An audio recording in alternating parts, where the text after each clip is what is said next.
Meus irmãos, a paz do Senhor Jesus Cristo.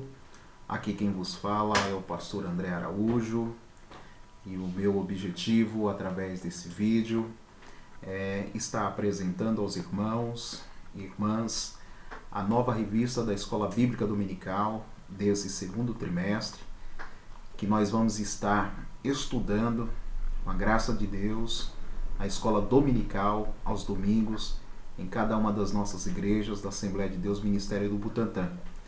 E tendo em vista o contexto ainda da pandemia e a recomendação de não se ter aglomeração e ajuntamento nas igrejas, essa primeira lição nós estamos disponibilizando através da página oficial do Ministério do Butantã, sob a autorização do nosso pastor-presidente, o pastor vice-presidente, pastor Eliel, pastor Lorino e toda a diretoria do Ministério do Butantã, em nome dos professores da Escola Bíblica Dominical, nós vamos estar apresentando aos irmãos a revista, as lições, e vamos falar nessa aula acerca da primeira lição, que vai ser tratada diretamente. E aí nós vamos estar nesse trimestre estudando a carta à igreja e a cidade de Éfeso, a igreja que foi fundada ali por alguns servos de Deus, mas que também teve a participação direta do apóstolo Paulo e de outros grandes homens de Deus no decorrer da história. Então, eu quero chamar os irmãos e convidar para que possa, depois de assistir esse vídeo, também compartilhar ele nas suas redes sociais aí, para levar a palavra do Senhor aos outros irmãos e irmãs que porventura tenham o desejo de conhecer a palavra do Senhor e crescer assim, tanto na graça quanto no conhecimento da palavra de Deus. Amém? Nessa primeira lição, meus irmãos, nós vamos estar fazendo um apanhado geral, apresentando diretamente a carta aos Efésios, né?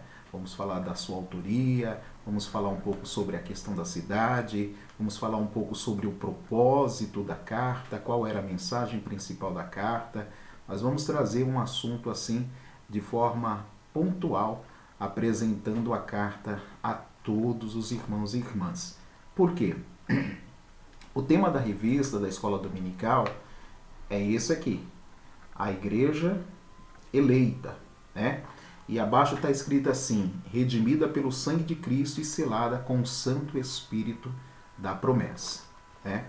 E aí eu vou apresentar aos irmãos as lições que nós vamos estar tratando nesse trimestre, né? A lição de hoje, a lição 1, ela vai falar sobre a saudação aos destinatários, ou seja, o objetivo primeiro, para quem foi que Paulo escreveu essa carta. Nós vamos falar do contexto onde Paulo estava quando ele recebeu da parte de Deus a inspiração para redigir a carta aos Efésios. Na segunda lição vai ser tratada a sublimidade das bênçãos espirituais em Cristo. E aí um ponto muito relevante aos irmãos. Paulo, no decorrer da história da igreja, ele escreveu 13 cartas autorais dele. Tem uma 14ª carta, que é a carta aos Hebreus, que não tem o nome de Paulo como autor, mas, todavia, a historicidade da igreja e os teólogos apontam que, possivelmente, Paulo tenha sido o autor também da carta aos Hebreus. Logo, Paulo não teria escrito somente 13 cartas, mas ele poderia ser o autor de 14 cartas no Novo Testamento, né?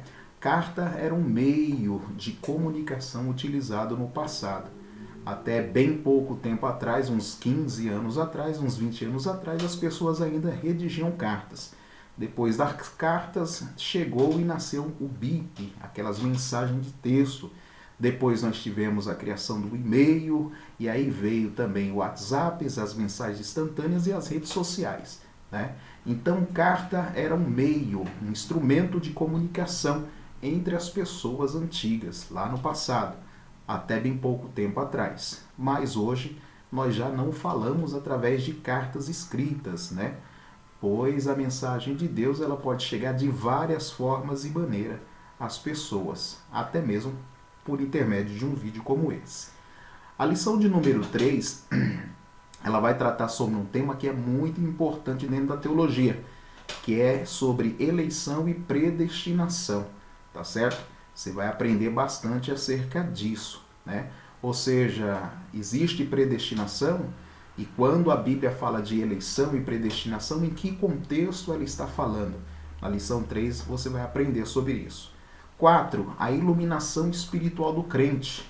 Lição 5. Libertos do pecado para uma nova vida em Cristo. São assuntos que estão dentro da carta aos Efésios. Lição 6 vai falar sobre a condição dos gentios sem Deus. Então é muito importante, lá no capítulo 2 vai tratar sobre isso, né?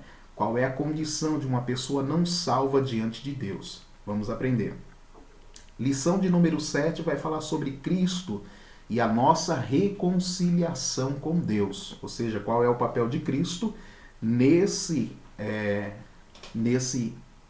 caminho de reconciliar o homem com Deus, né? Eu sempre uso a ilustração que Jesus é como se fosse uma ponte, né, que liga o homem a Deus. Em um texto das Escrituras Sagradas, no Evangelho de João, ele disse, eu sou o caminho, né? Mas também uso a analogia da ponte porque a ponte liga dois pontos distintos que tem uma barreira ou um abismo no meio, né? E nesse contexto, Jesus, ele é aquele que nos reconcilia com Deus, somente ele. Na lição de número 8, nós vamos tratar sobre edificados sobre o fundamento dos apóstolos e dos profetas. E aí nós vamos entrar mais de forma aprofundada sobre o contexto do Antigo Testamento e também das profecias bíblicas, né? Jesus, ele é o autor e consumador da fé. As Escrituras Sagradas apontam desde o Antigo Testamento a vinda do Messias, a vinda do Salvador. E Jesus, ele é o cumprimento das profecias bíblicas. Por isso que nós somos edificados sobre o fundamento tanto dos apóstolos quanto dos profetas. Porque os profetas falaram que ele vinha e os apóstolos disseram, ele veio e nós andamos e caminhamos e comemos e dormimos e acordamos e trabalhamos com ele em todo o tempo. Então os apóstolos, eles também são testemunhas oculares. Na lição 9, nós vamos falar sobre o mistério da unidade revelada. Isso é muito importante porque para os judeus, somente os judeus são o povo de Deus. E os gentios? Os gentios são quem? É um povo desconhecido, um povo forasteiro, um povo distante, um povo afastado e ignorado por Deus? Pelas Escrituras Sagradas, não. Existe um mistério, né? O mistério da unidade é revelado. E no capítulo 2 do livro aos Efésios vai tratar exatamente sobre isso. Paulo, ele diz assim, a parede de inimizade, ela foi quebrada, né? Diante de Deus, hoje, não tem gentio nem judeu. Ou seja, tanto os gentios quanto os judeus são povo de Deus. Então, esse mistério da unidade é revelado dentro de um contexto chamado corpo. Corpo o quê? Corpo de Cristo, a igreja. E aí nós vamos ter a revelação do mistério do Evangelho, onde Cristo é o cabeça da igreja e a igreja é o corpo de Cristo. Na lição 10, nós vamos falar sobre a intercessão pelos Efésios. E um ponto a se considerar, meus irmãos, na carta aos Efésios, que por mais que seja uma carta com apenas 6 capítulos, nós vamos observar sempre Paulo escrevendo e no sentido de intercessão e de oração, e ele apontando os pontos que são extremamente importantes na abordagem das orações em favor da igreja, em favor dos salvos, em favor dos servos de Deus. Ou seja, pelo que nós devemos orar ao apresentar alguém que seja crente na presença de Deus, o que nós precisamos pedir, como nós precisamos buscar e o que rogar ao Senhor para com que essas pessoas alcancem. Na intercessão de Paulo pelos Efésios, nós vamos verificar isso no decorrer do trimestre, várias coisas que são extremamente importantes. E aí que isso possa fazer parte da sua oração também em favor da igreja do Senhor e dos salvos. Tá certo que nós devemos orar por todas as pessoas, sejam crentes ou descrentes. Mas quando eu oro por uma pessoa crente, que tipo de coisa eu vou pedir para Deus para a concessão a essa pessoa que ela é crente. Tá certo? Paulo vai falar muito sobre isso na sua carta aos Efésios e nós vamos aprender lá na lição de número 10. Já na lição de número 11, nós vamos falar sobre os atributos da unidade da fé. Ou seja, o que está vinculado à fé. Uma pessoa que tem fé em Cristo, uma pessoa que tem fé em Deus, o que ela tem além da profissão da sua fé? E aí vai ser falado lá sobre humildade, sobre mansidão e sobre longanimidade. Se eu não me engano, todos esses adjetivos aqui eles estão vinculados ao fruto do Espírito, né? Então Deus espera que aquele que o represente, aquele que é o seu servo, aquela que é a sua serva, possa produzir esses frutos. Na lição de número 11, nós vamos falar da fé, da humildade, da mansidão e da longanimidade. Já na lição de número 12, vai ser tratado sobre a conduta do crente em relação à família, como que o cristão deve se portar dentro de um contexto de família. Nós vamos aprender o que é família, sobre a ótica divina, qual é os valores inerentes dentro de um contexto familiar que deve ser preservado e que deve ser cultivado. Lição de número 12. E na lição de número 13, fechando o trimestre, nós vamos tratar sobre a batalha espiritual e as armas do crente. Lembre-se de uma coisa, meus irmãos, e nós vamos aprender, e você vai aprender se você se dedicar e se você examinar as Escrituras e buscar ler com assiduidade a carta aos Efésios. Que todo crente salvo, ele está em Cristo. Que a igreja, ela está em Cristo e ela está assentada em Cristo. Só a título de curiosidade, dentro das 13 cartas que Paulo escreveu no Novo Testamento, 106 vezes ele vai usar a expressão em Cristo. E nessa carta específica, na carta aos Efésios, ele vai falar 36 vezes sobre a posição do crente em Cristo. Logo, o cristão ele precisa entender que ele é membro do corpo de Cristo. Cristo é o cabeça desse corpo e que essa igreja, que é espiritual, ela está assentada numa região celestial onde existe uma batalha, um combate. E o cristão, o crente salvo, ele precisa, como santo de Deus irrepreensível, estar revestido de toda a armadura de Deus. O cristão, o crente, o salvo, ele precisa conhecer as suas armas.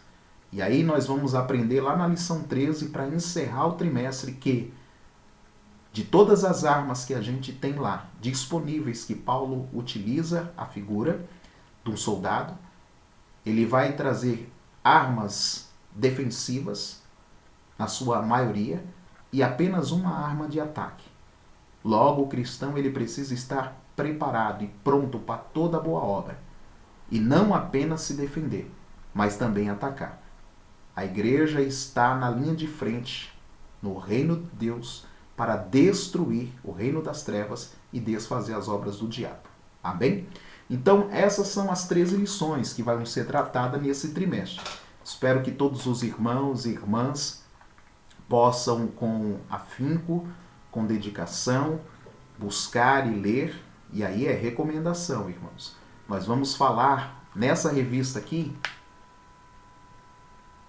sobre a carta aos Efésios. Então, nada mais justo e nada mais correto que os irmãos, ao lerem a revista, tenham também o cuidado de ler a própria carta aos Efésios. E aí eu vou dar mais uma sugestão.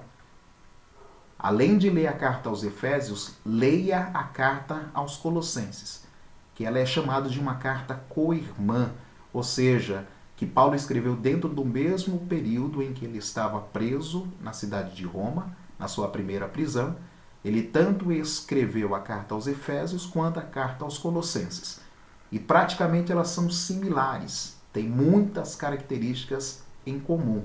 Então, se você ler essas duas cartas, você vai aprofundar um pouco mais o entendimento e a compreensão daquilo que Paulo estava trazendo nessa carta aos irmãos que estavam em Éfeso, e não apenas a Éfeso, Mas essa carta também ela é considerada pelos estudiosos da palavra de Deus como uma carta universal.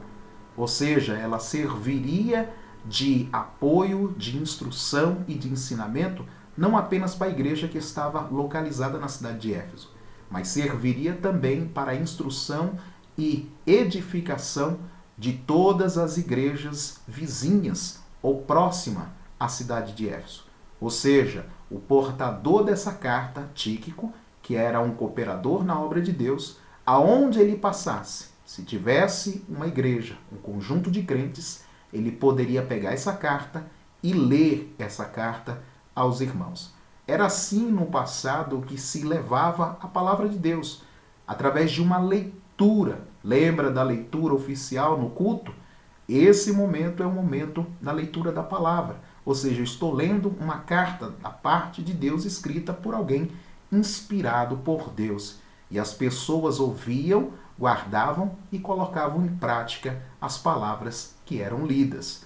Hoje nós temos, além das escrituras sagradas, os pregadores que levam a mensagem.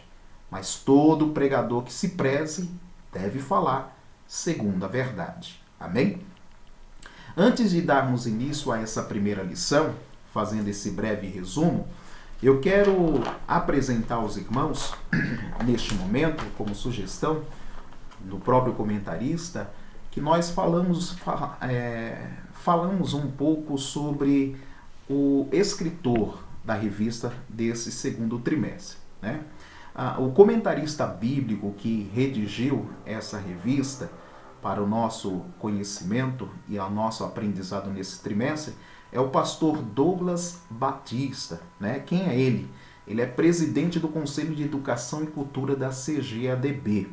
Também ele é líder da Igreja Assembleia de Deus de Missão lá no Distrito Federal, tá certo? Também, em relação à sua formação, ele é doutor em teologia e também tem licenciatura em filosofia, né?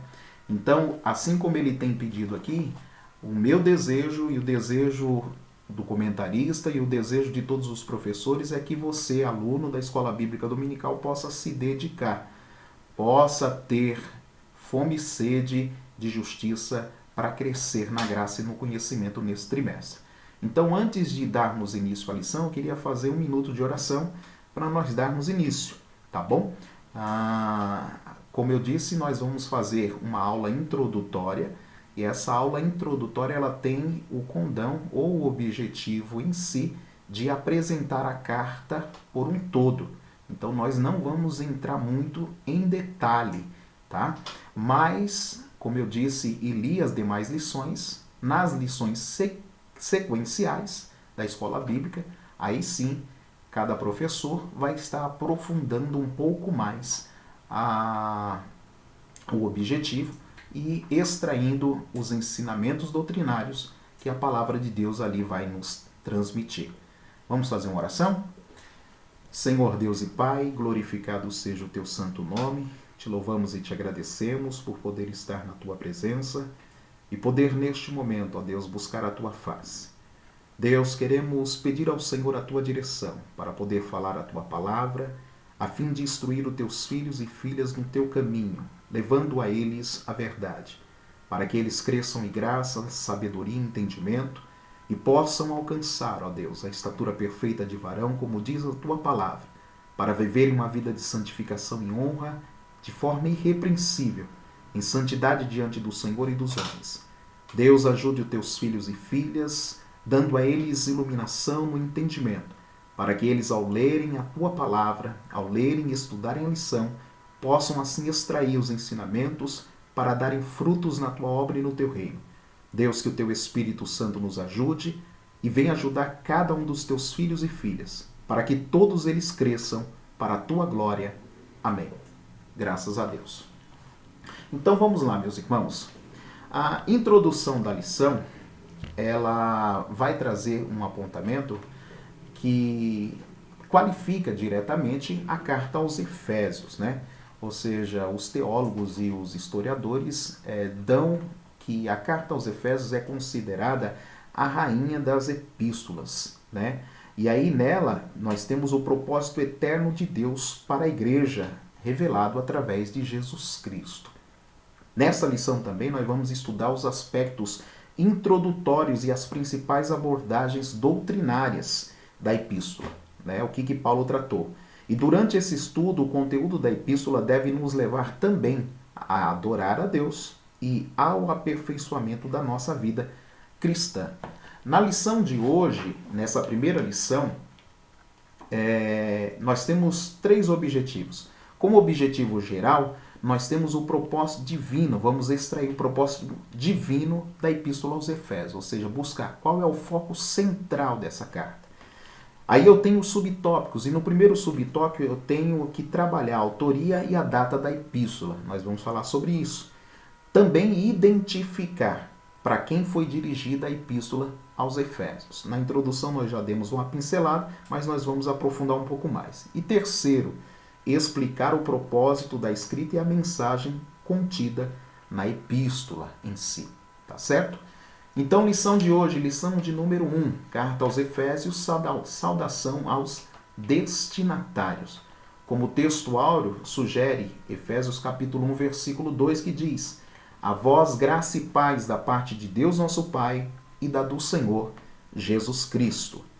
A verdade prática na lição diz: a Epístola aos Efésios revela o propósito eterno de Deus para a Igreja de Cristo. Então perceba que como propósito principal dessa carta, Paulo tinha o objetivo de revelar o propósito eterno de Deus à Igreja de Cristo. Lembra que quando você lê as epístolas de Paulo no Novo Testamento, em algumas passagens, em algumas cartas, ele vai falar sobre o mistério de Deus. E nessa epístola de Paulo, a carta escrita aos Efésios, ele vai detalhar qual é esse mistério. E aí, esse mistério, você, através do Espírito Santo e da leitura e examinação das Escrituras, você vai se apoderar dessa revelação. E recebendo essa revelação, você deve escondê-la no teu coração para não pecar mais contra o Senhor. Tá certo? A leitura bíblica sugerida para a primeira lição, você que não tem a revista, está lá no livro de Efésios, capítulo 1, versículo 1 e 2. Eu vou estar lendo. E também no livro de Atos dos Apóstolos, capítulo 19, versículo 1 ao versículo de número 7. Vamos à leitura. Efésios 1, versículo 1. Paulo, apóstolo de Jesus Cristo, pela vontade de Deus, aos santos que estão em Éfeso e fiéis em Cristo Jesus. A vós graça e paz da parte de Deus, nosso Pai, e da do Senhor Jesus Cristo. É uma saudação. Como eu disse, ele está escrevendo uma carta. E normalmente na carta, o remetente ele tem que o quê? Se identificar. Tá certo? Capítulo 19 de Atos dos Apóstolos, versículo 1. Olha o que diz a Bíblia. E sucedeu que enquanto Apolo estava em Corinto, Paulo, tendo passado por todas as regiões superiores, chegou a Éfeso. Lembrando que Paulo aqui está na sua 3ª viagem missionária. Paulo, dentro do seu ministério, ele fez 3 grandes viagens missionárias. E ele chegou a Éfeso na 3ª viagem missionária. E quando ele chegou em Éfeso, versículo 1, achou ali alguns discípulos. Versículo 2. Então ele lhe perguntou a esses discípulos: recebestes vós já o Espírito Santo quando crestes? Uma pergunta. E eles disseram-lhes: nós nem ainda ouvimos que haja Espírito Santo. Olha só que interessante, meus irmãos. Paulo chegou na sua 3ª viagem missionária, e nessa 3ª viagem missionária nós estamos falando que essa igreja aqui, ela está dentro de um contexto muitos anos depois de Cristo ter ressuscitado e ter ascendido ao céu, né? Ou seja, a igreja já tinha mais de 15, 20 anos que os apóstolos estavam pregando o evangelho. Esses discípulos aqui receberam a revelação da palavra através de pregadores naquela época que eram itinerantes. E eles, recebendo essa palavra, eles acreditaram no evangelho. Mas aqui lhes faltava, como o texto mesmo diz, um complemento doutrinário. A doutrina do Espírito Santo para eles ainda era o quê? Desconhecida. Olha a importância da gente conhecer as doutrinas bíblicas, porque quando nós conhecemos as doutrinas bíblicas, nós buscamos aquilo que está dentro da palavra. E se nós buscamos dentro da palavra, nós vamos o quê? Receber da parte de Deus. Como eles não tinham ouvido ainda acerca da doutrina do Espírito Santo, foi a primeira coisa que Paulo perguntou, né? Quando vocês creram, vocês receberam o Espírito Santo? E eles disseram, nós nem ainda ouvimos que haja o Espírito Santo. Perguntou-lhes então Paulo, em que sois batizados então? E eles disseram, no batismo de João. Lembra que João foi o precursor de Jesus e ele trouxe a doutrina do batismo de arrependimento. Aqueles irmãos que estavam em Éfeso só tinham sido batizados para o arrependimento. Nem o batismo em nome do Pai, do Filho e do Espírito Santo, eles não tinham ainda passados. Olha só que interessante. E além disso, também não tinham ainda recebido o batismo no Espírito Santo. Então lhes faltava várias coisas importantes, ou seja, o discipulado para eles ainda estava incompleto. E Paulo chegou ali para completar esse discipulado. Olha o que Paulo diz no versículo de número 4. Mas Paulo disse, certamente João batizou com um batismo de arrependimento, dizendo ao povo que cresce no que após ele havia de vir, isto é, em Jesus Cristo. E os que ouviram foram batizados em nome do Senhor Jesus. Ou seja, Paulo trouxe uma pregação, trouxe uma instrução, trouxe um ensinamento objetivo e um discipulado claro. E após Paulo pregar acerca de Jesus, acerca do batismo em nome de Jesus Cristo, que era o batismo em nome do Pai, do Filho e do Espírito Santo, eles crendo foram batizados e depois que eles foram batizados, olha o que diz o versículo 6. Primeiro eles tinham o batismo do arrependimento. Paulo prega, discipula e leva eles ao batismo nas águas, em nome do Pai, do Filho e do Espírito Santo. E terceiro, versículo 6, impondo-lhes Paulo as mãos, veio sobre eles o Espírito Santo e falavam em línguas e profetizavam. Aqui nós já estamos falando no batismo no Espírito Santo. Porque eles, ouvindo a palavra dentro do contexto do batismo de João, eles receberam o Espírito Santo mesmo não sabendo, não entendendo a doutrina do Espírito Santo. Porque o Espírito Santo convence o homem do pecado, da justiça e do juízo. E eles já haviam sido batizados no batismo de João. Logo, eles já estavam com o convencimento do pecado. E quem convenceu eles do pecado? O Espírito Santo. Eles já tendo o Espírito Santo, depois eles foram levados ao batismo nas águas para cumprir a palavra de Deus e a justiça de Deus.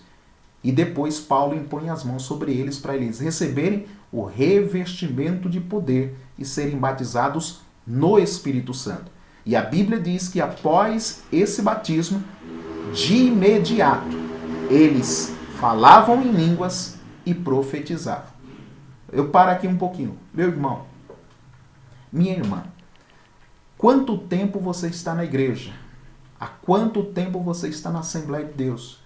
Há quanto tempo você está servindo ao Senhor?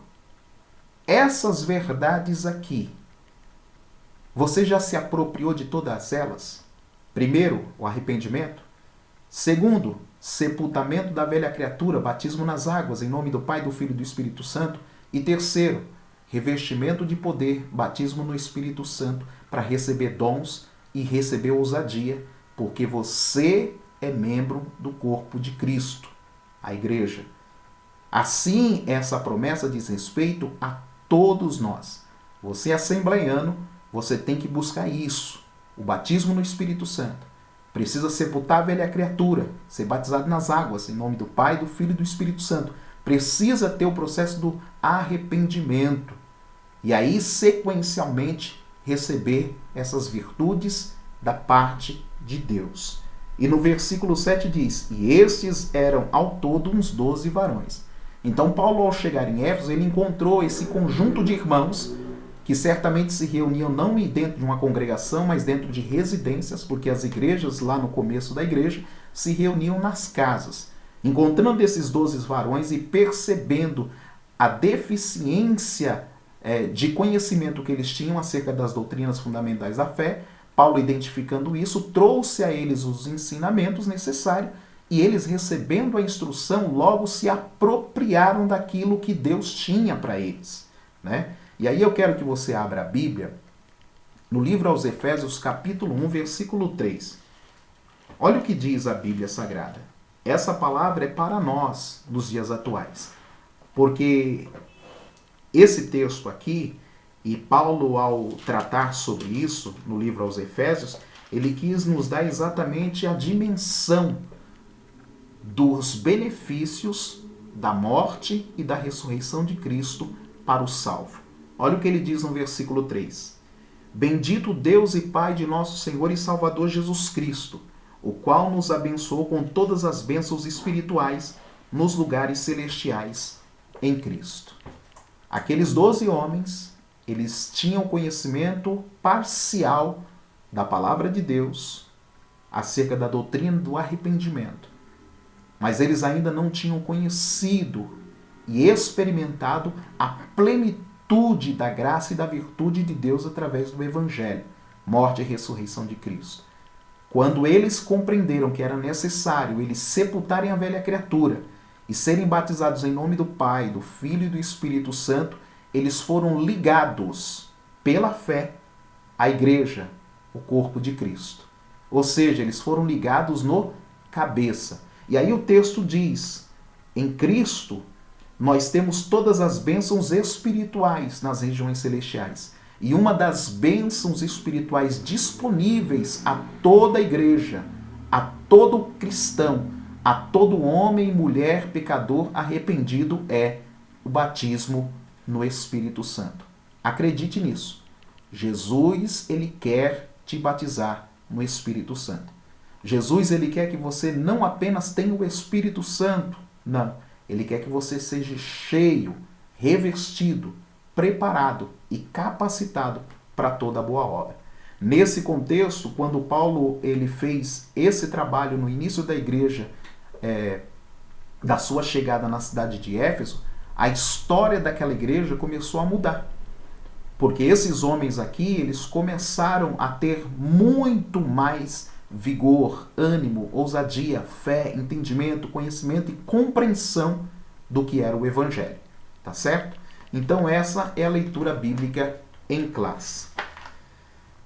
Referente à questão da autoria dessa carta e a sua data, nós podemos trazer que essa carta ela foi escrita pelo próprio apóstolo Paulo, tá certo?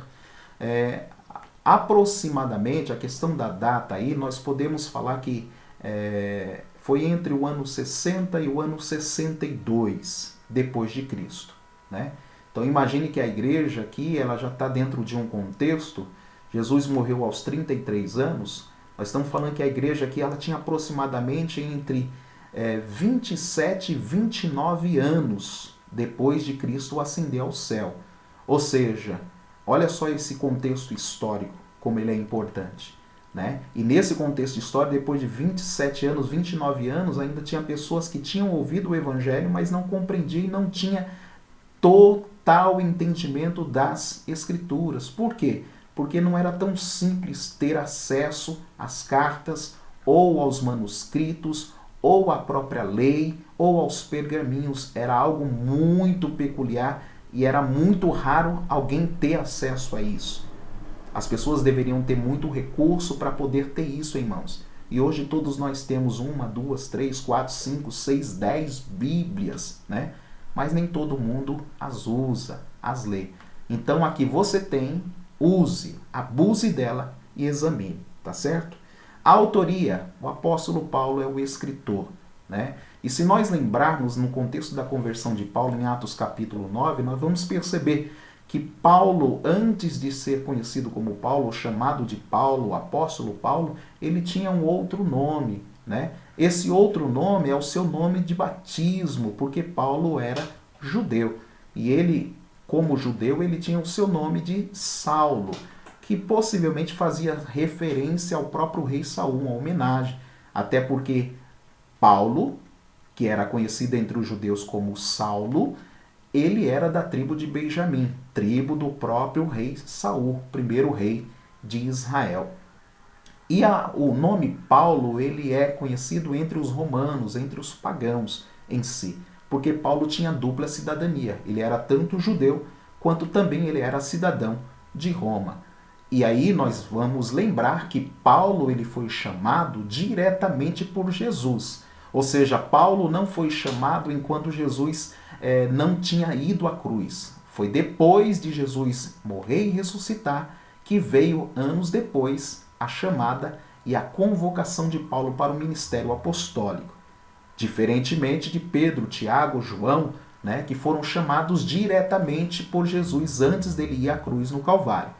Nós dizemos que normalmente uma pessoa ela tem duas formas de se chegar a Cristo. Primeiro é uma chamada indireta. A chamada indireta ela é dada por Deus quando Deus usa alguém, uma pessoa, para transmitir o evangelho e essa pessoa, ouvindo a pregação do evangelho, ela dá crédito e passa a ser servo de Deus ou serva de Deus. Outra condição em que Deus pode chamar alguém é uma chamada direta. E essa chamada direta, ela se deu também no caso do apóstolo Paulo, mas se deu após a ressurreição de Cristo.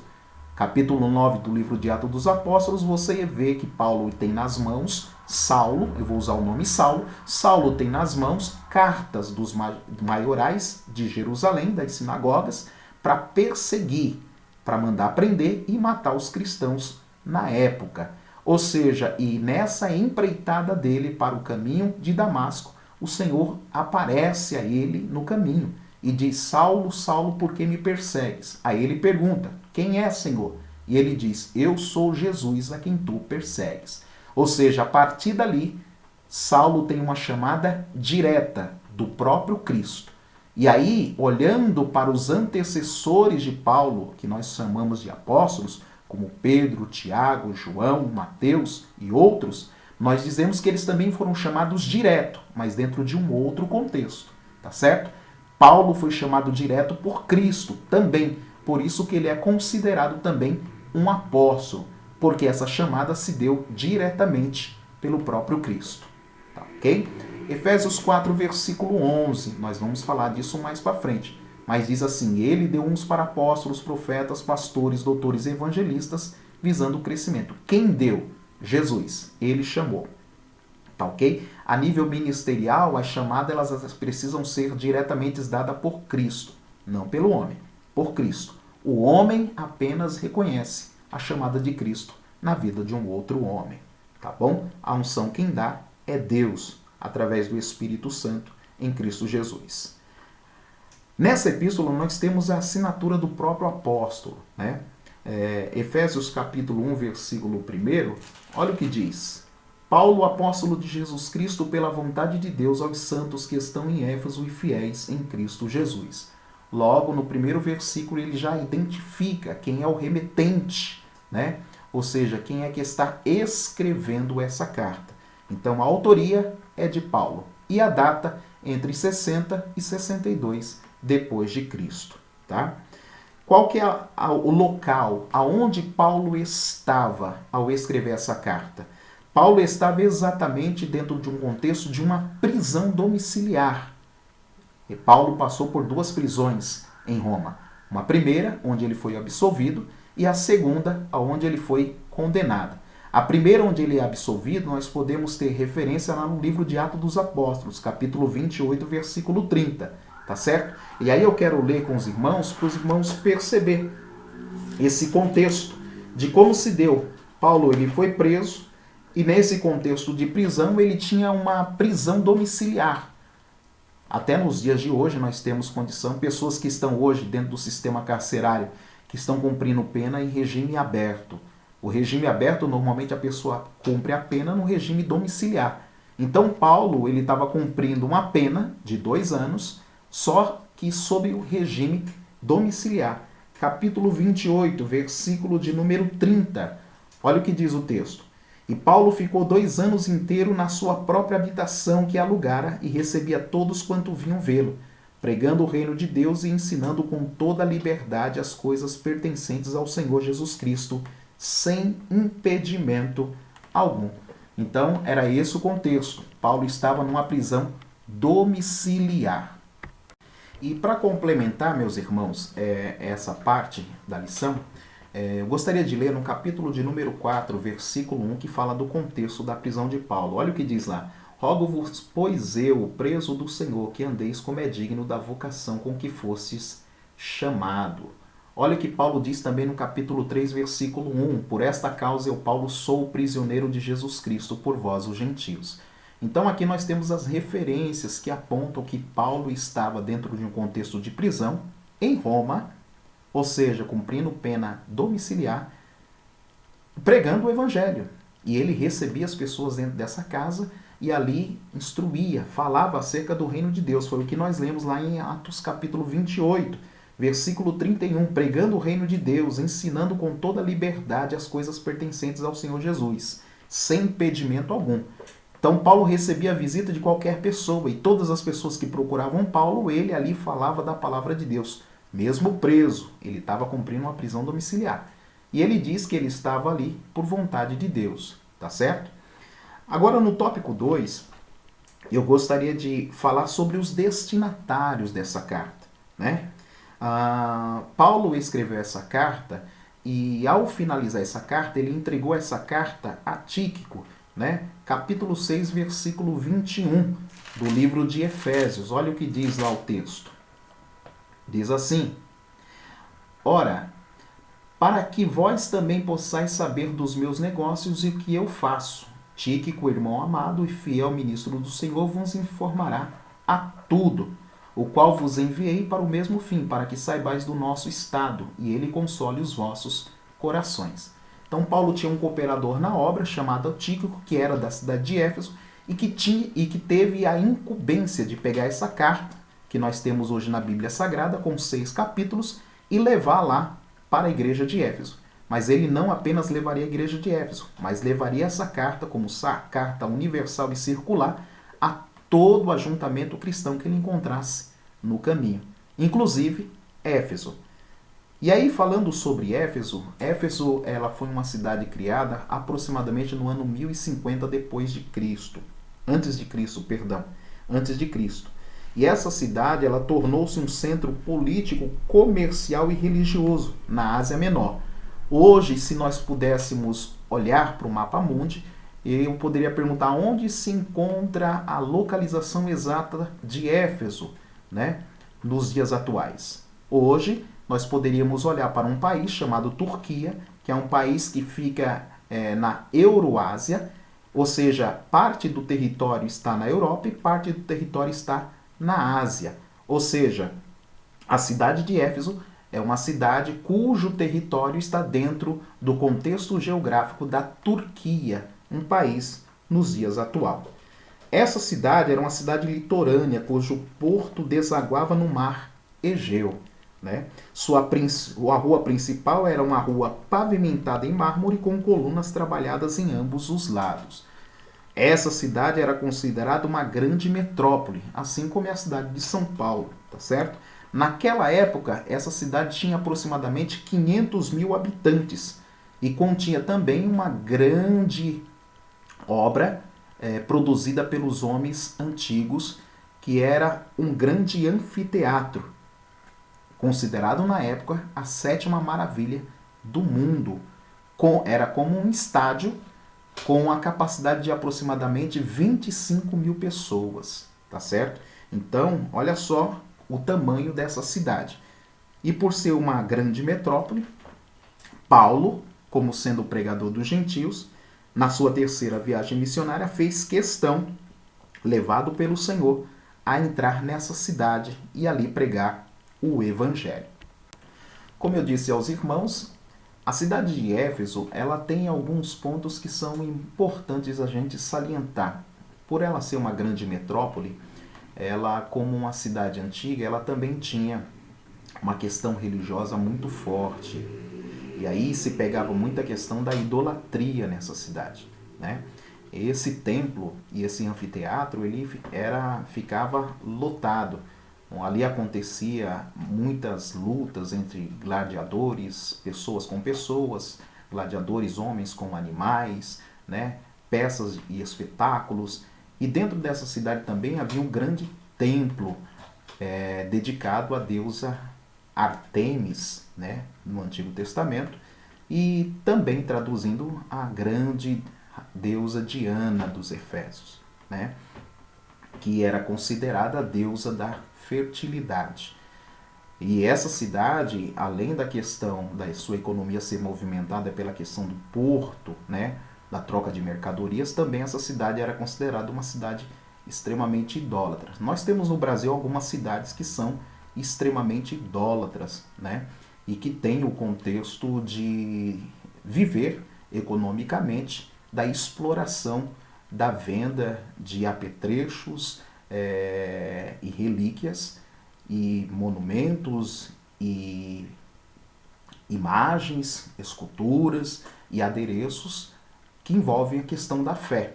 E essas cidades, elas movimentam milhões e milhões por ano, onde pessoas vêm do mundo inteiro e do Brasil inteiro para poder ali oferecer os seus sacrifícios. E aí nós podemos falar, dentro do contexto dessas cidades que a gente tem no Brasil, algumas cidades como a Aparecida do Norte, né? Nós temos também lá a cidade onde tem o Padre Cícero, né? E outras cidades mais, no estado de Minas Gerais, temos algumas cidades, no interior de São Paulo, né? Na região do Amazonas, na região do Pará. No nosso país, nós temos várias cidades cujo contexto da idolatria e a exploração religiosa através de... Eu vou dar um outro exemplo lá na Bahia, o Senhor do Bonfim, onde se vende as fitinhas e outras coisas mais. Há uma exploração muito grande, uma mercantilização da fé nesse contexto. E Paulo chegou exatamente nessa cidade e se deparou com essa forte inclinação à idolatria na cidade de Éfeso. E aí o Evangelho, meus irmãos, ele tem um condão de mostrar o caminho, instruir, ensinar, advertir os homens acerca daquilo que agrada e desagrada a Deus. E com Paulo não foi diferente, ele desagradou desde o prefeito da cidade, o governador da cidade, até aqueles que eram os donos do comércio, porque começou a dar prejuízo.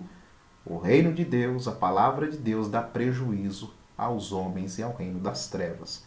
Mas mais para frente nós vamos aprofundar mais o assunto. E aí eu quero que os irmãos percebam que essa parte do contexto e o conflito de Paulo em relação a Diana, a deusa dos Efésios, está lá no livro de Atos dos Apóstolos, capítulo 19, versículo 27 ao 29. Tá? A igreja em Éfeso, Paulo a evangelizou durante um período de aproximadamente 3 anos. Olha só, ele escreveu a carta quando estava preso em Roma e quando teve oportunidade ele esteve lá e permaneceu nessa igreja durante 3 anos. Livro de Atos dos Apóstolos, capítulo 20, versículo 31. E quando ele chegou a Éfeso, ele encontrou os 12 discípulos, pelo qual ele discipulou, batizou eles nas águas, depois impôs a mão e eles receberam o batismo no Espírito Santo.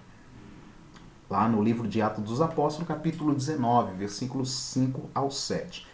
Em seguida, ele foi evangelizar os judeus na sinagoga, pelo espaço de 3 meses. Ele ficou debatendo, né, trazendo a fé cristã, trazendo o evangelho para os judeus que residiam na cidade de Éfeso. Essa parte está lá no livro de Atos, capítulo 19, versículo de número 8. E aí, depois desses 3 meses discutindo com os judeus acerca do evangelho e apresentando-lhes o caminho, como os judeus eles resistiram a Paulo, e alguns creram, outros não creram, ele voltou-se totalmente o seu ministério à pregação do evangelho aos gentios daquela cidade, né?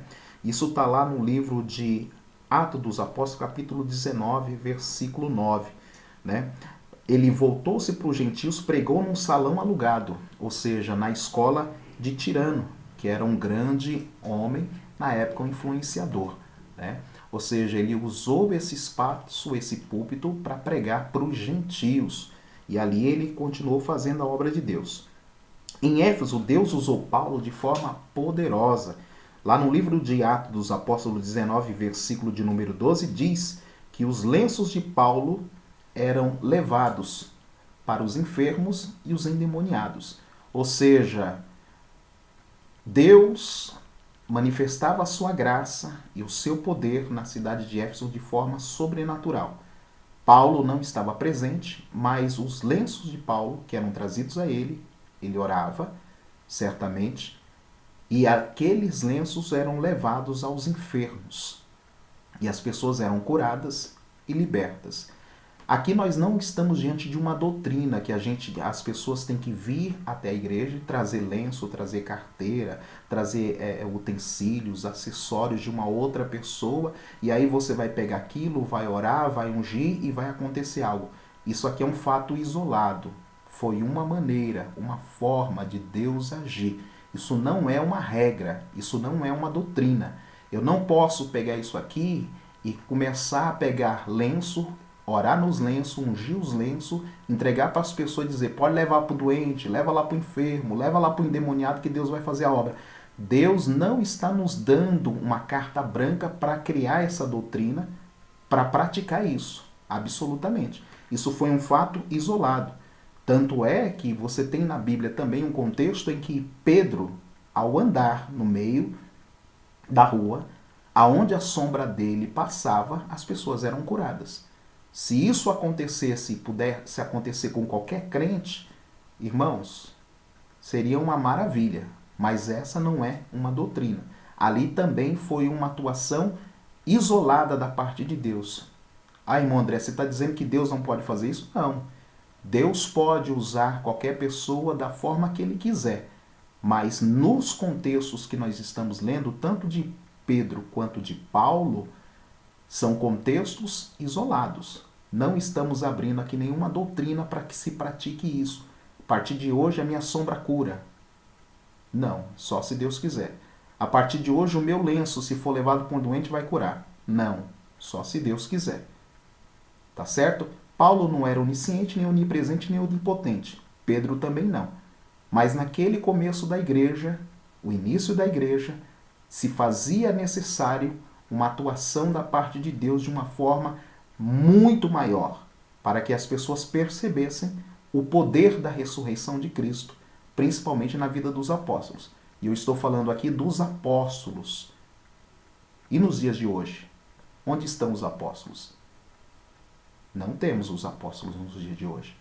Nós temos os outros ministros que também estão na carta aos Efésios, capítulo 4, versículo 11. Nós temos os evangelistas, nós temos os pastores, nós temos os doutores. Até os profetas, também nós não temos mais tanta relevância no ministério profético, porque isso praticamente ele deu uma cessada depois do primeiro século da igreja.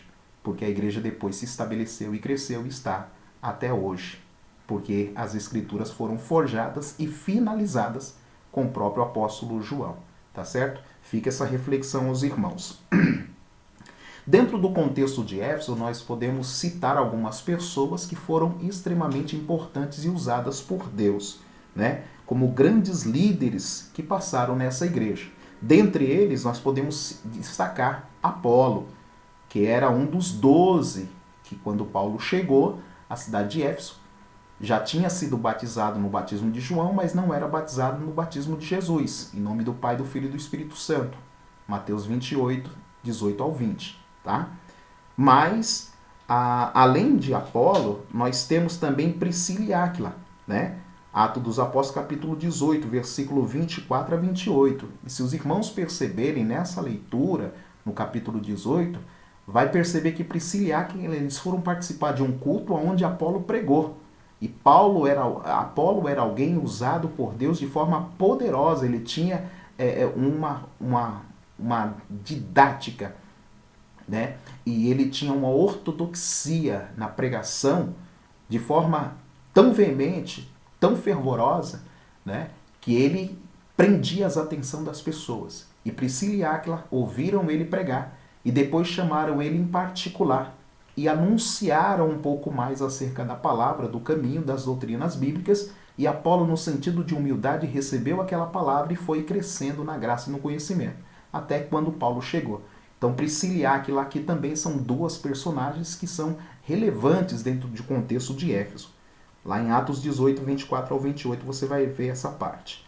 Também Timóteo sucessor de Paulo, que após a sua morte assumiu o bastão ministerial, pastoral, né? Ele também foi usado por Deus dentro do contexto de Éfeso. Está lá em 1 Timóteo capítulo 1, versículo 3. Além desses que eu já citei, nós temos Irineu, que foi um grande líder da igreja primitiva que viveu do ano 130 ao 202. Ou seja, durante 72 anos esse homem viveu e deixou um grande legado na cidade de Éfeso. E também nós temos um bispo grego do século I, o apóstolo João, que também foi um grande líder dessa igreja. Se os irmãos lembrarem, lá na carta à igreja do Apocalipse, a primeira carta ela é dirigida exatamente à igreja de Éfeso. E quem foi o escritor daquela carta? João. O apóstolo João também foi um grande líder dentro dessa igreja. Tá certo? No item 4 do tópico 2 diz a saudação epistolar de Paulo. Ela é breve dentre todos os escritos de Paulo. E ele se dirige aos irmãos, à igreja, da seguinte forma: aos santos e fiéis em Cristo Jesus. Título nosso: todo crente deve ser santo e deve ser fiel. Isto é, aqueles que foram separados e consagrados para ser a propriedade exclusiva de Deus. 1 Pedro capítulo 2, versículo 9. Tá? Paulo os cumprimenta com as palavras, dizendo graça e paz. Uma expressão que lembra o favor gratuito e merecido de Deus quanto aos destinatários da maioria dos intérpretes. Nesse caso, considera que a epístola era uma carta circular, destinada a todos os cristãos, de maioria gentílica, das igrejas da Ásia, provenientes de Éfeso, a metrópole mais importante daquela região. E aí os irmãos percebam que Paulo, na saudação, ele apresenta dois institutos importantíssimos na teologia: graça e paz.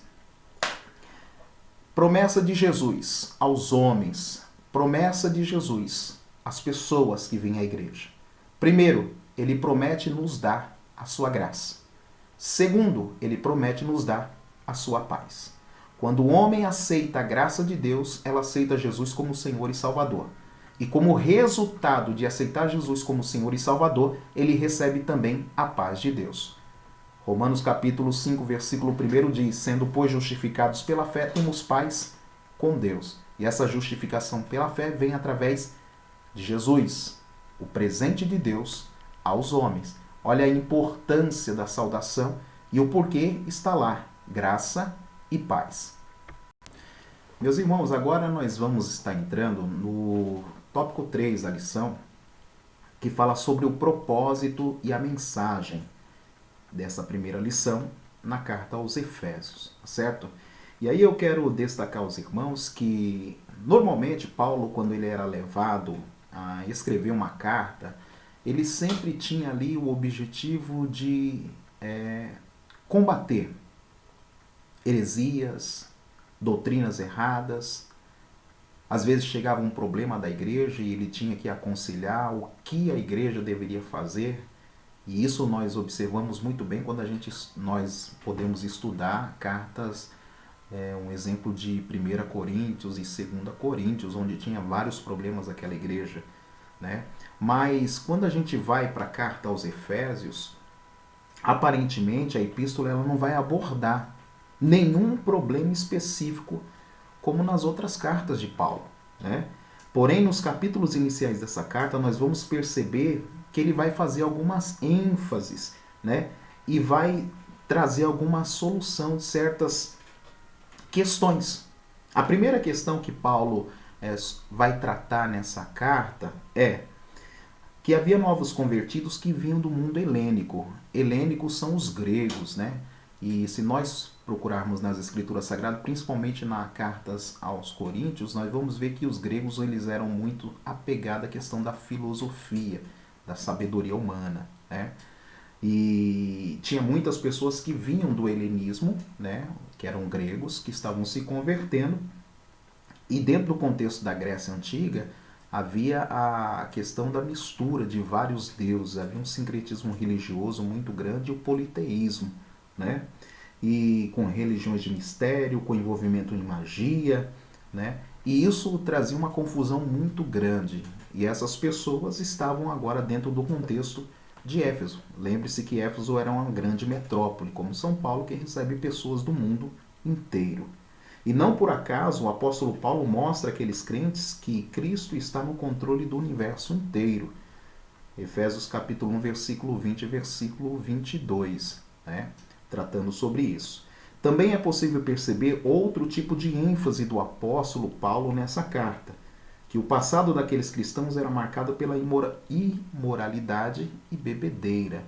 E aí a gente vê aqui que dentro de um contexto de um cidadão romano ou de alguém voltado dentro do contexto gentil, e havia até os cultos que eram utilizados prostitutas e prostitutos cultuais, ou seja, era uma aberração total, os cultos onde se envolvia relações sexuais entre várias pessoas dentro da ordem de um culto. Como que um culto pode ser feito dessa forma? Né? Havia filosofias que diziam que você precisa destruir o seu corpo para você purificá-lo. Olha que coisa absurda, né? E aí, dentro desse contexto, as pessoas tinham que destruir o corpo, e aí poderia se destruir através da imoralidade, se entregando à depravação, à sexualidade, ao adultério, à prostituição, à impureza, à fornicação, e também a questão da bebedeira, além da bebedeira também a glutonaria. Então, era um contexto onde as pessoas viviam uma vida desregrada. E Paulo, ele vai encarar isso dentro do contexto de Éfeso. Então ele vai tratar sobre esses assuntos a partir do capítulo de número 5 e capítulo de número 6 lá. Ele vai falar bastante nessa parte. E também destaca-se ainda a preocupação com a unidade e a paz entre judeus e também os gentios cristãos. Surgia um conflito que era inerente dentro de todas as cidades no início da igreja, né? Muitos crentes vinham lá do judaísmo e muitas das vezes os judeus queriam impor aos cristãos, né, a guarda da lei, a guarda do sábado e a guarda da lei mosaica, né? Isso está muito bem explícito e claro quando Paulo ele trata da carta aos Gálatas, né, quando ele fala lá sobre o legalismo, inclusive puxando a orelha do próprio apóstolo Pedro, né? Então, Paulo ele vai tratar, dentro do contexto do propósito da carta aos Efésios, buscando essas variações.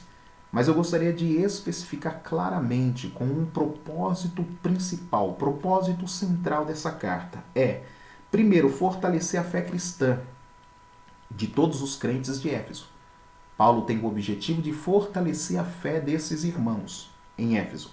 Segundo, explicar a natureza e o propósito da igreja. Irmãos, isso é extremamente importante. Você e eu precisa entender qual é o propósito de Deus em relação à igreja, qual é a natureza da igreja. E aí, todo cristão precisa entender que a igreja ela não é feita de parede, de bancos, não. A igreja é você. Você é a igreja. Você é o templo do Espírito Santo.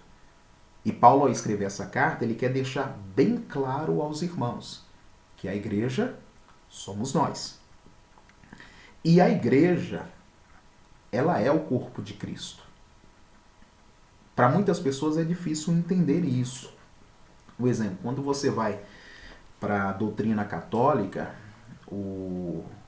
participar do pão, né, do ósculo, na missa, significa que a pessoa está participando do corpo de Cristo quando ela está comendo ali.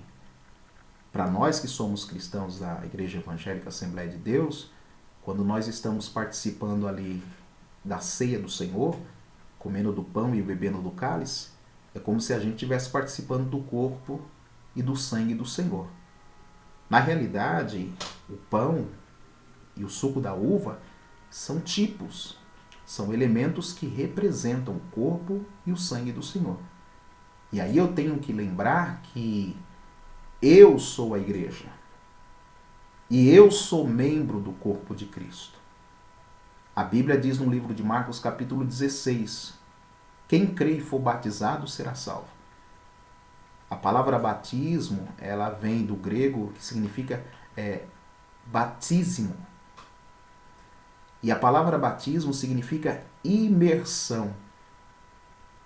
Em outras palavras, o crente nascido de novo, ele é imergido.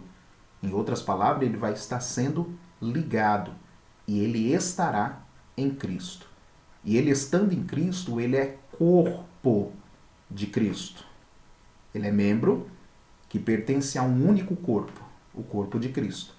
E Cristo dentro desse corpo é o cabeça. E é isso que a gente precisa aprender. Então esses são os propósitos de Paulo ao escrever a carta aos Efésios. Fortalecer a fé cristã dos crentes, explicar a natureza e o propósito da igreja, que é o corpo de Cristo. Tá certo? E para a gente ir para a conclusão dessa primeira lição, eu gostaria de trazer o contexto da mensagem. Eu falei do propósito, agora eu gostaria de falar da mensagem, porque tem várias mensagens e essas mensagens vão ser ensinadas no decorrer das lições que virão após essa primeira aula. E a mensagem de Efésios, ela gira em torno de duas temáticas. Primeiro, Jesus Cristo como sendo o cabeça da igreja e a igreja sendo o corpo de Cristo. Então olha aqui, Jesus Cristo é o cabeça da igreja e a igreja é o corpo de Cristo, tá certo? Então, sobre essas duas óticas, vai girar a mensagem da carta aos Efésios. Assim, podemos classificar os desdobramentos desses assuntos nos seguintes eixos temáticos. Então, agora eu vou fragmentar diretamente a temática em cima dessa mensagem. Primeiro, vai ser tratado sobre a consumação do plano eterno de Deus na pessoa de Jesus Cristo. Efésios capítulo 1, versículo 3 ao 5. Ponto 2. A atuação do Espírito Santo como penhor da experiência de salvação. Efésios capítulo 1, versículo 13 e 14. Terceiro ponto. A reconciliação dos povos por intermédio de Cristo na cruz. Efésios 2,16. Quarto ponto. A revelação do mistério da vontade de Deus por obra do Espírito Santo. Efésios 3,5. Quinto ponto. Um novo estilo de vida baseado na unidade, na comunhão com o Espírito, na frutificação, na adoração e na intercessão do Espírito. Os novos relacionamentos conjugais e a luta contra o diabo. Para encerrar, portanto, a epístola contém uma combinação de doutrina, fé e prática da vida cristã, ou seja, de tudo quanto Deus fez e do que se espera que a igreja faça. Então eu fecho a mensagem aqui trazendo essa conclusão. A epístola aos Efésios, ela tem uma combinação de doutrina, de fé e prática da vida cristã. Tá certo? Ela vai estar segmentada nesse contexto. Ou seja, tudo quanto Deus fez para nós podermos hoje ser igreja, corpo de Cristo.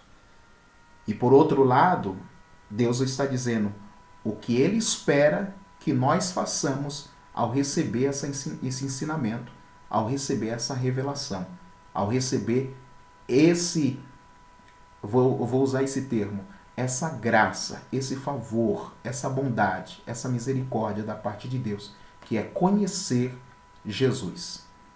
E aí, a gente fecha a mensagem aqui, e aí eu gostaria de ler um texto para os irmãos entenderem.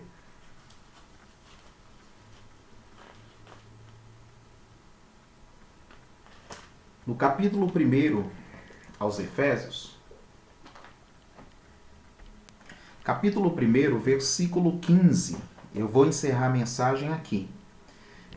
Paulo diz assim: pelo que ouvindo eu também a fé, que entre vós há no Senhor Jesus e a vossa caridade para com todos os santos, eu não cesso de dar graças a Deus por vós, lembrando-me de vós nas minhas orações, para que o Deus de nosso Senhor Jesus Cristo, o Pai da glória, vos dê em seu conhecimento o espírito de sabedoria e revelação, e tendo iluminado os olhos do vosso entendimento, para que saibais qual seja a esperança da sua vocação, e quais as riquezas da glória da sua herança dos santos, e qual a sobreexcelente grandeza do seu poder sobre nós, os que cremos, segundo a operação da força do seu poder, que manifestou em Cristo, ressuscitando-o dos mortos e pondo à sua direita nos céus, acima de todo principado e poder e potestade e domínio, e de todo nome que se nomeia, não só neste século, mas também no vindouro.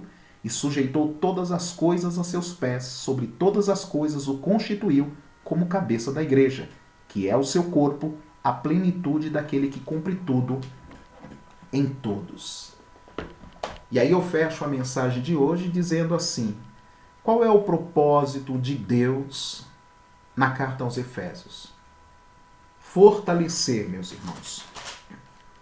Fortalecer a nossa fé em Cristo. Explicar a natureza e o propósito da igreja,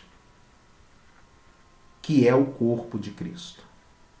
A minha oração é que Deus, nesse trimestre, venha fazer resplandecer sobre vós o seu rosto, vos dando sabedoria, entendimento e compreensão da palavra, para que você cresça. Cresça em graça, cresça em sabedoria, cresça em entendimento, para que possa alcançar estatura perfeita de varão, a compreensão da sua vocação e chamada na obra e no reino de Deus. Esse é o meu propósito. E esse propósito que ele assim possa ser concreto na sua vida, na frutificação através do Espírito Santo. Amém? Estaremos aqui nas próximas aulas trazendo uma porção da palavra de Deus, tanto aos professores quanto aos alunos da escola dominical. Quero orar neste momento e peço para você orar comigo. Amém? Senhor Deus, te agradecemos e te louvamos por este momento em que podemos falar da tua palavra. Senhor, que essas palavras possam frutificar na mente, no coração, na alma, no espírito, na vida desse irmão, dessa irmã, para que ele cresça a cada dia em graça, sabedoria e entendimento, e que o Senhor seja glorificado. O Senhor espera de nós que possamos dar frutos, e bons frutos, na tua obra, no teu reino e na tua seara. Deus, que assim seja, e que a tua igreja que receba essa palavra, assim também possa frutificar e o teu nome ser glorificado. Pai, que a tua graça, a tua paz e o teu amor reine, frutifique em cada vida e coração, em nome de Jesus. Que a paz do Senhor seja com todos os irmãos. Que o amor de Deus, a graça e a paz do Senhor Jesus Cristo e a comunhão do Espírito Santo seja com todos. Que todos os irmãos digam amém e graças a Deus. Deus abençoe e até a próxima.